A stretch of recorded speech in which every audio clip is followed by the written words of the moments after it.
పింఛన్దారుడి మృతిపై చెల్లించిన AP CM Jaganmohan Reddy. ప్రతి నెల 1వ తేదీన అందే పింఛన్తోనే నెలంతా గడిపే పేద కుటుంబాలు ఇప్పుడు ఆందోళనకు లోనవుతున్నాయి. 1వ తేదీన వాలంటీర్లు అందించాల్సిన పెన్షన్ను ఈసీ కోడ్ మూలంగా తామే స్వయంగా వెళ్లి తెచ్చుకోవాల్సిన పరిస్థితి ఏర్పడింది. ఇందుకు చంద్రబాబు అండ్ కో చేసిన కుట్ర కారణమని ప్రత్యేకంగా చెప్పనక్కర్లేదు. అయితే దీంట్లో దత్తపుత్రుడి భాగస్వామ్యం, ఈ పాపంలో నరేంద్ర మోడీకి భాగస్వామ్యం కల్పించడం చంద్రబాబు వంతయింది.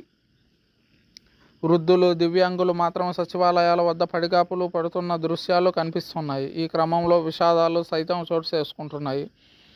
కాకినాడ రూరల్ తూరంగిలో పెన్షన్ అందలేదన్న బాధతో ఓ వృద్ధుడి గుండె ఆగి మరణించాడు. కె వెంకట్రావు అనే వ్యక్తికి వాలంటీర్ వ్యవస్థ మూగబోయిందన్న సమాచారం తెలియగానే తీవ్ర ఆందోళనకు లోనయ్యాడు. ఈ క్రమంలోనే తానే స్వయంగా సచివాలయానికి వెళ్ళి ఏం జరిగిందో తెలుసుకుందాం అనుకున్నాడు.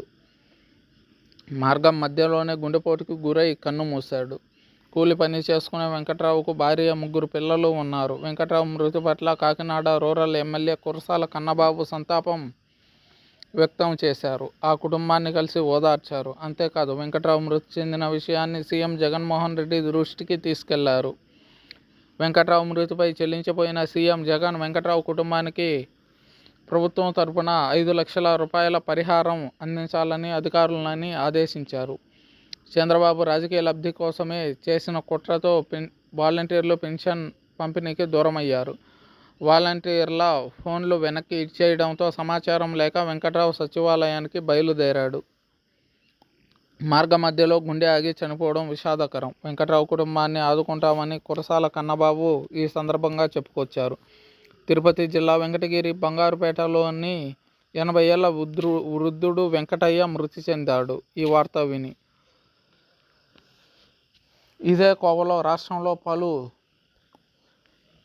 పలువురు వృద్ధుల మరణాలు సంభవించాయి. వాలంటీర్ వ్యవస్థ మూగబోయిందని తెలియగానే